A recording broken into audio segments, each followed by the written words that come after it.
Two calibration methods. One is smooth and safe, the other is flexible and can overfit. Here's how to choose correctly.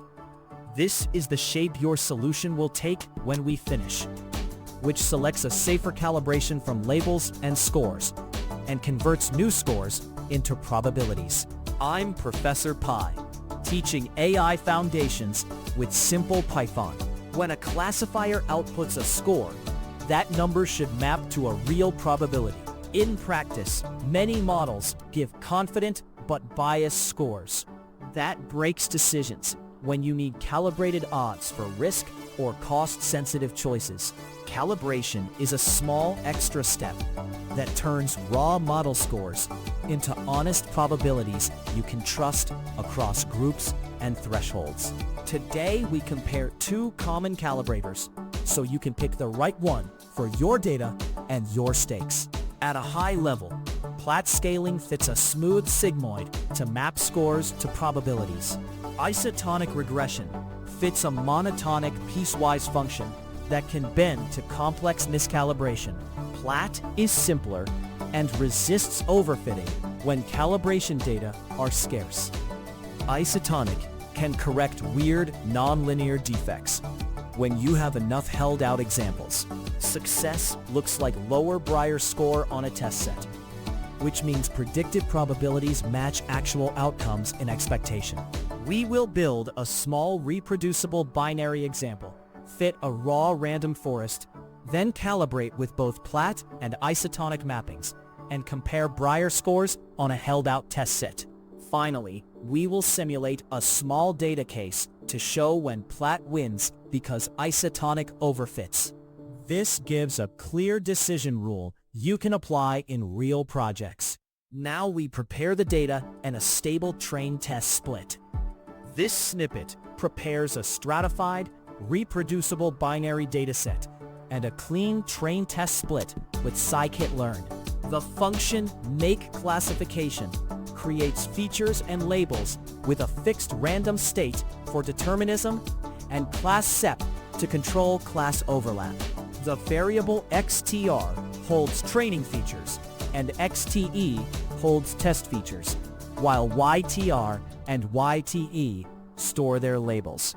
The function train test split keeps class balance via stratify and fixes randomness with random state, making runs stable. If you decrease class sep, classes overlap more and calibration becomes harder. The printed sizes confirm we have enough data for training and an untouched test set for honest evaluation. Next, we fit a baseline uncalibrated forest and measure its probability quality. This example fits an uncalibrated scikit-learn random forest classifier and measures probability quality. The variable RF is a tree ensemble trained on xtr and ytr with a fixed random state for reproducibility. The function predictProba returns class 1 probabilities for the test set, stored in PRF. The function Brier score loss computes the mean squared error between PRF and YTE. So lower is better and reflects calibration and accuracy together. Increasing N estimators can reduce variance and sometimes improve calibration, but the model may still be miscalibrated. The printed Brier RF summarizes how well raw forest probabilities align with outcomes. Next, we add Platt Scaling to learn a sigmoid mapping on held-out folds.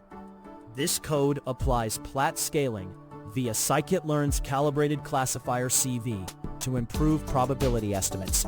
The object sig wraps a fresh random forest classifier and uses method sigmoid to learn a logistic mapping on folds defined by CV. The call fit trains inner models on training folds and fits the sigmoid calibration on held-out folds, reducing bias from reusing the same data. The function predictProba then provides calibrated probabilities psig for the test set. Using a larger CV reduces variance in calibration, but increases compute, while smaller CV is faster but riskier. The printed Brier Platt shows how much Platt scaling improved probability accuracy.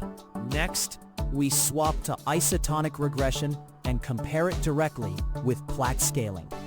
This snippet swaps to scikit-learn's Isotonic Regression by setting method equals isotonic in CalibratedClassifierCV and compares it with Platt. The object ISO learns a monotonic, non-parametric mapping, which can flexibly correct complex miscalibration. After ISO.fit on XTR and YTR, the function predictProba yields calibrated PISO on the test set.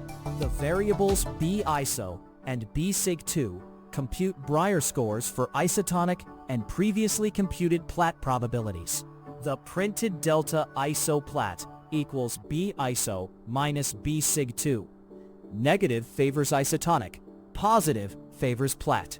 This direct delta quantifies which mapping better aligns predicted probabilities with outcomes on this dataset. Next, we simulate a small data regime to see which calibrator is safer. This code simulates a small data regime to guide method choice under overfitting risk. The variables XS and YS select 300 training examples, keeping the test set unchanged for honest evaluation. The calibrators SIG and ISO are refit on this subset.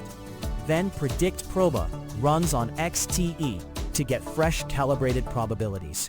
The Brier scores BSig-S and BISO-S are computed with Brier score loss to compare methods directly. The variable choice selects the lower error method, favoring Platt when data are limited, and isotonic's flexibility risks overfitting. If you increase the subset size, isotonic often catches up. The printed choice, small, reports the safer pick for small data. In a real project, this pattern maps directly to your validation workflow.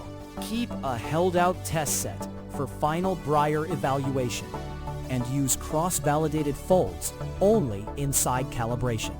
If you deploy calibrated scores, log them and monitor calibration drift over time so you can retrain the calibrator when data distribution changes. Recap. Platt scaling is a smooth logistic recalibration that resists overfitting on small calibration sets. Isotonic regression is more flexible and can fix complex miscalibration when you have enough data. Caveat: isotonic can overfit in low data regimes, so test on an untouched set. Next step: tune the calibration cross-validation fold count to trade compute for stability, and retry isotonic as you increase the calibration sample size so you see where flexibility becomes beneficial. If AI Foundations in Python help, subscribe and watch the AI Foundations videos.